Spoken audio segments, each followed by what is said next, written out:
Oh boy, there's some code on the screen, and it looks terribly confusing. This is an example of a really convoluted, complicated function that you would never write, but it'll be good for exercise purposes.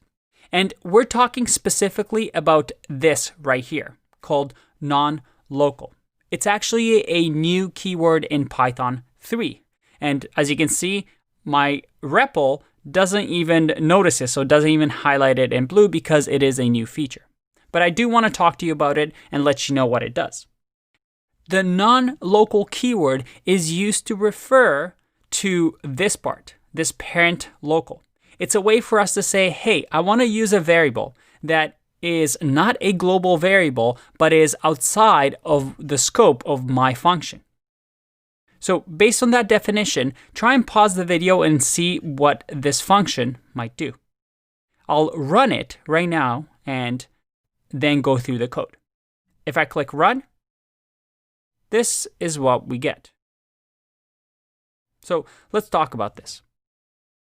We have an outer function, and then we call the outer function. So the Python interpreter is going to go and say, all right, we have an X variable that is local to the outer function. And then inside of here, we're going to define an inner function, another function. And in here, before we even call that, we jump to line 9 and say, all right, call inner function. We come back and we say, hey, line 5, I want to use non-local X.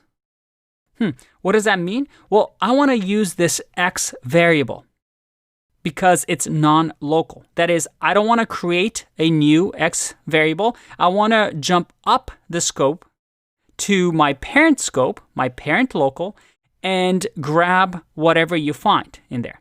As long as it's not global variable, any parent will do. I want to grab that non-local. So now this X is referring to the outer function here.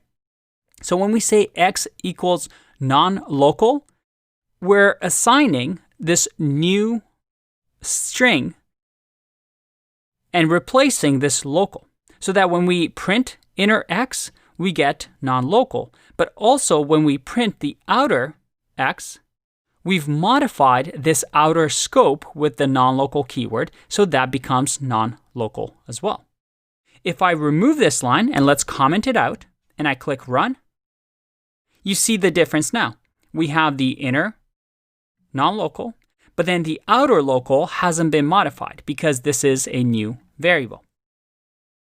Again, I argue that this actually makes your code more complicated than it needs to be. So there are special cases where you might want to use this, but if you can, try to make your code predictable where you can avoid using things like non-local and global. Mind you, they are there for a reason because they are useful in some situation. With that said, keep in mind, make your code predictable, make your code clean, and I'll see you in the next video.